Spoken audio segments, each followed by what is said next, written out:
Good morning সবাইকে। কি ভাবছো রাতে তোমাদেরকে গুড মর্নিং জানাচ্ছি? একেবারেই না। এখন বাজে ভোর 4:58।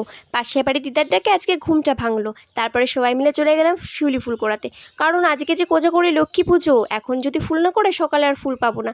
তারপরে 1 ঘন্টা ঘুমিয়ে নিলাম। ঘুম থেকে উঠে চারিদিকটা ভালো করে লেপে নিলাম, মানে আলপনা দিতে হবে, যে লেপতে তো হবেই। এই দেখো আমার নিজের অবস্থা, সারা হাতে মুখে জামাটাতে পুরো কাদায় ভর্তি। দেখো রাস্তাটা কেমন একা বাঁকা করেছি। জীবনে নিজের চলার পথে সোজা করতে পারলাম না, আর আমি করব রাস্তা সোজা, সেটা কখনোই সম্ভব না। না, এটা আমার কথা না, এটা আমার মায়ের কথা। তারপরে দেখো এই জায়গাটা গোল করেছি। গোলটা বেশ আমি ভালোই দিতে পারি, কারণ এখানে আলপনা দিতে হবে। তোমাদের সবাইকে কোজাগরি লক্ষ্মী পুজোর অনেক অনেক শুভকামনা। আর কোজাগরি লক্ষ্মী পুজোটা কম বেশি সবার বাড়িতেই হয়, তো আজকে আমাদের বাড়িতে কোজাগরি লক্ষ্মী পুজো।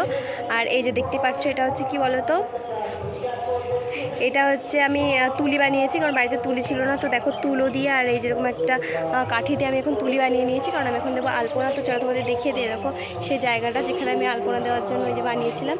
তো চলো দেখতে থাকো তোমরা।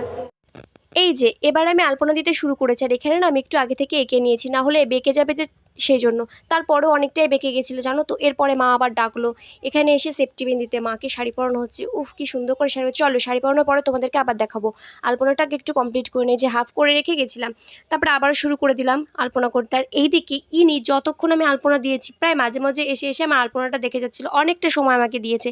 এই দেখো মাকে শাড়ি পরানোর পর ঠিক এরকম লাগছে, কি সুন্দর লাগছে, দারুণ লাগছে। আমিও ফাইনালি শাড়ি পরে চলে আসলাম। মন খুব ইচ্ছে হলো যে আমিও শাড়ি পরবো। বাড়িতে পুজো হলে আমার খুব শাড়ি পরতে ইচ্ছে করে, খুব মন চাই, তাই আর দেরি করলাম না, মায়ের এই শাড়িটা পরে চলে আসলাম, লাল হলুদের শাড়িটা। তো কেমন লাগছে শাড়িটা পরে আমাকে প্লিজ কমেন্টসে জানিও। আর আমার আলপনাটা এই যে এখনও কমপ্লিট হয়নি, এই যে এখনও কিছুটা বাকি আছে, তারপরে তোমাদের পুরোটা দেখাবো। তারপরে বাকি কাজটা কমপ্লিট করার জন্য আমি বসে পড়েছি, মানে ভেতর দিয়ে লাল রঙটা দিয়ে দিলে ব্যাস আমার আলপনা কমপ্লিট। এই দেখো এই আলপনাটা যে আমি কতক্ষণ ধরে দিচ্ছি ধারণার বাইরে। আবারও মা আমাকে ডাক। ফাইনালি আমার আলপনা দেওয়াটা কমপ্লিট হলো, মানে অনেক সময় লেগে গেছে, কারণ আমি আলপনাটা অত বেশি দিই না, আমার দিদিই দেয়। আর আমি অল্প অল্প করে দিই, প্রতি বছর ও দেয় আমিও দিই, তো অল্প অল্প করে দিই, সেজন্য আমার অনেক বেশি টাইম লেগে যায়। আর ও তো অনেক ভালো পারে, সেজন্য আর ওরটা পুরো কমপ্লিট হওয়ার পর তোমাদেরকে দেখাবো কেমন হয়েছে। আর আমারটা দাঁড়াও দেখাচ্ছি কমপ্লিট হওয়ার পর কেমন হচ্ছে। এই দেখো এই যে কেবল আলতার কাজটা শেষ হলো এই এতক্ষণ ধরে। আর আমাকে কাজল পরে কেমন লাগছে প্লিজ জানিও। আমি না ভয়ে কাজল পরি না, অনেকে আমাকে প্যাঁচা ট্যাচা বলে, তো আজকে আমি ইচ্ছে করেই কাজল পরলাম, যাতে কেউ আমাকে প্যাঁচা বা কিছু বলে আমার কিচ্ছু যায় আসে না, কারণ আজকে লক্ষ্মী পুজো। প্লিজ কমেন্টস জানিও আমাকে কেমন লাগছে কাজল পরে। সত্যি আমাকে কেমন যেন একটা লাগে কাজল পরে, আমার নিজেরই ভালো লাগে না, তো অন্যকে কী বলবো, ভূত ভূত লাগে। হ্যাঁ সন্ধ্যাটা প্রায় লেগেই গেছে, চলো দেখিয়ে আমার দিদি কেমন আলপনা দিয়েছে। মানে মাটিটা এত সুন্দরভাবে শুকিয়েছে, কালারটা দারুণ ফুটেছে এর উপর আলপনাটা। এটা হচ্ছে আমার দিদি দিয়েছে, এখনও কমপ্লিট হয়নি, ওই যে এখনও দিয়ে যাচ্ছে ওই যে আলপনার দিক দিয়ে। শাড়ি চেঞ্জ করে আমি এখন বসে পড়েছি এই যে নারকেল কুড়োতে, দেখতেই পাচ্ছ মা হাফটা করে রেখেছে, আর আমাকে বলছে তাড়াতাড়ি শাড়িটা চেঞ্জ করে আয়, নারকেল কুড়োতে হবে। তো নারকেল কুড়াতে বসে পড়েছে, এই যে মা হাফটা করেছে, এখন আমি বাকিটা করব।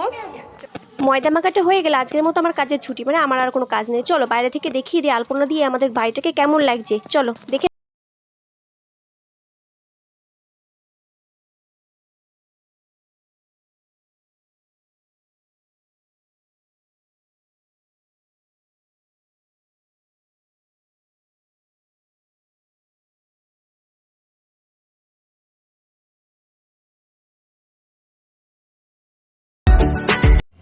নাড়ু হয়ে গেছে, এই দেখো কে কে খাবে তাড়াতাড়ি কমেন্টসে জানা, চলে আসো তাড়াতাড়ি। নাড়ু পুরো কমপ্লিট।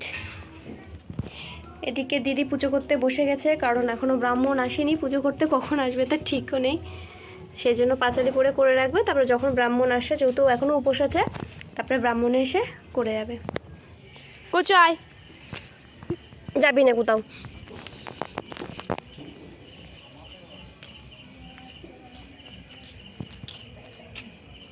কি এখন রাত্রিবেলা ডাকতে আইছিস? হ্যাঁ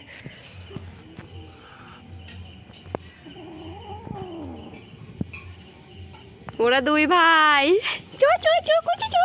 ভাগ ভাগ ভাগ। পুজো করতে এসে এত স্পিডে পুজো করছিল, আমি দেখে জাস্ট অবাক হয়ে গেছিলাম, মানে ভীষণ ভীষণ স্পিডে পুজো করছিল। তো 2 মিনিটের মধ্যে পুজো কমপ্লিট করে চলে গেল।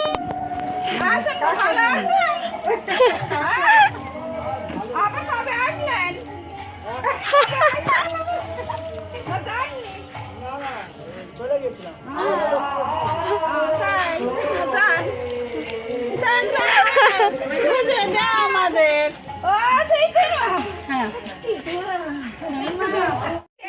পুজো করার পর্ব শেষ, এখন হচ্ছে পুজো চাওয়ার পর্ব। আমাদের গ্রামে এটা চলে, পুজোর পরে হচ্ছে আমরা পুজো চাই।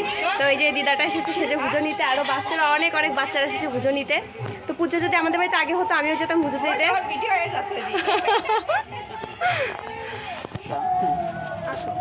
তারপরে আমিও এক থালা প্রসাদ নিয়ে খেতে বসে পড়লাম। আমি তো এখন প্রসাদ খাবো। তো ভিডিওটি কেমন লাগলো কমেন্টসে জানাও, ভালো লাগলে অবশ্যই একটা লাইক কমেন্ট করে দিও। তো চলো টাটা, বাই বাই, আবার দেখাবে নেক্সট কোনো ব্লগে।